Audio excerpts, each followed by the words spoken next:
ভৈরব। বন্ধুরা, নিউমেরোলজি বা সংখ্যাতত্ত্ব আমাদের জীবনে কিন্তু একটা খুব গুরুত্বপূর্ণ জিনিস। আমরা চাই বা না চাই এই 1 থেকে 9-এর যে ভাইব্রেশন আছে সেটা থেকে কিন্তু আমরা নিজেদের অ্যাভয়েড করতে পারি না। যদি নাম্বারের ভাইব্রেশন আমার জীবনে পজিটিভ আসে তো আমার কাছে পজিটিভ রেজাল্ট বেশি আসে, এবং যদি এই নাম্বারগুলো আমার জীবনে বা আমার জীবনযাত্রায় বাধা সৃষ্টি করে তাহলে কিন্তু আমরা অনেক বেশি বাধাপ্রাপ্ত হই। আমরা প্রত্যেকেই কিন্তু নাম্বারের অধীন। আমাদের ডেট অফ বার্থ তো একটা নাম্বার, আমাদের নামও যদি ভাঙা যায় তাহলে একটা নাম্বার। আমাদের আইডেন্টিটি, আধার কার্ড, পাসপোর্ট, ড্রাইভিং লাইসেন্স সব কিন্তু নাম্বার। আমরা নাম্বার দিয়ে পরিচিত। আমাদের র্যাঙ্ক বা আমরা যখন কম্পেয়ার করি বা মার্কস সবই নাম্বার। আমাদের বাড়িও একটা নাম্বার। তো নাম্বারের একটা গুরুত্বপূর্ণ জায়গা বা গুরুত্বপূর্ণ ইম্পর্টেন্স বলতে পারেন আমাদের জীবনে কিন্তু আছে। এর সাথে সাথে এই এনার্জিটাকে আমি যত ভাবে আমার পজিটিভ দিকটাতে কাজে লাগাবো তত আমি পজিটিভ রেজাল্ট বেশি পাবো।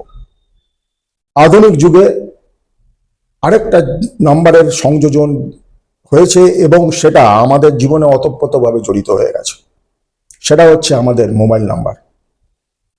অনেক সময় দেখা যায় মোবাইল নাম্বার যদি সঠিক না হয় এবং ভাইব্রেশন যদি সঠিক না হয় তাহলে আমাদের কিন্তু বিবিধ রকম অসুবিধা তৈরি করে। মোবাইল নাম্বারের এটা একটা সায়েন্স, এবং একটা ভিডিওতে এটাকে গুছিয়ে বলাটা সম্ভব নয়, কারণ প্রত্যেকের ইন্ডিভিজুয়ালি প্রত্যেকের আলাদা আলাদা ভাইব্রেশন থাকে এবং আলাদা আলাদাভাবে সেগুলোকে অ্যানালিসিস করতে হয়। তবুও ইন জেনারেল এটা আপনারা মিলিয়ে দেখতে পারেন কি মোবাইল নাম্বারে যদি বেশি 8 থাকে বা বেশি 4 থাকে বা বেশি 7 থাকে, এইগুলো খুব ভালো নয়। বেশি 4 বলতে 3টে বা 3টের বেশি 4 বা 3টের বেশি 7, এগুলো ভালো না। আপনার জীবনে বিবিধ রকম সমস্যা দেবে। 7 যদি বেশি থাকে তাহলে আপনি অন্যের শত্রুতার শিকার হবেন। 4 যদি বেশি থাকে আপনার খরচা বেশি বাড়বে। 8 যদি বেশি থাকে আপনি দরকারের থেকে বেশি অবস্ট্রাকশন ফিল করবেন। কিন্তু পার্টিকুলারলি দুখানা কম্বিনেশন আপনার মোবাইলে থাকাই উচিত না। যেমন ঈশান কোণে বাথরুম রেকটিফাই করা যায় না, সেরকমই এই দুটো কম্বিনেশন যদি আপনার মোবাইলে থাকে তাহলে কিন্তু আপনার উপরে কোনো রেমেডি কাজ করবে না। প্রথম কম্বিনেশন হচ্ছে পাশাপাশি 84 বা 48। আপনার মোবাইল নাম্বারে যদি পাশাপাশি 48 বা 84 থাকে, এটা শনি রাহু কম্বিনেশন।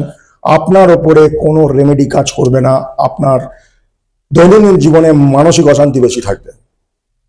এবং আরেকটা কম্বিনেশন যেটা খুব ডেঞ্জারাস, সেটা হচ্ছে 24 বা 42। এটা হচ্ছে চন্দ্র রাহু কম্বিনেশন। মানসিক টেনশন, স্ট্রেস, ডিপ্রেশন পর্যন্ত দিতে পারে। তাই mobile number is a very important thing, কারণ এটা আমাদের আইডেন্টিটি, আমাদের কমিউনিকেশন। আমাদের দৈনন্দিন জীবনে মডার্ন লাইফে মোবাইলের যে ইউজ সেটা আপনি অ্যাভয়েড করতে পারেন না। আপনাকে মোবাইল নাম্বারকে অলওয়েজ সঠিক রাখাটা প্রয়োজন। হ্যাঁ, এর অনেক কম্বিনেশন আছে, কিন্তু গুরুত্বপূর্ণ জিনিস যে দুটো আমি বললাম সেটা হচ্ছে 84 আর 48 কম্বিনেশন যদি থাকে তাহলে সেই নাম্বার নয় চেঞ্জ করুন বা সেই নাম্বারের ইউজ কম করুন, আপনারা বেটার থাকবেন। Thank you. ভালো থাকবেন, ভালো রাখবেন। জয় শ্রী কাল ভৈরব।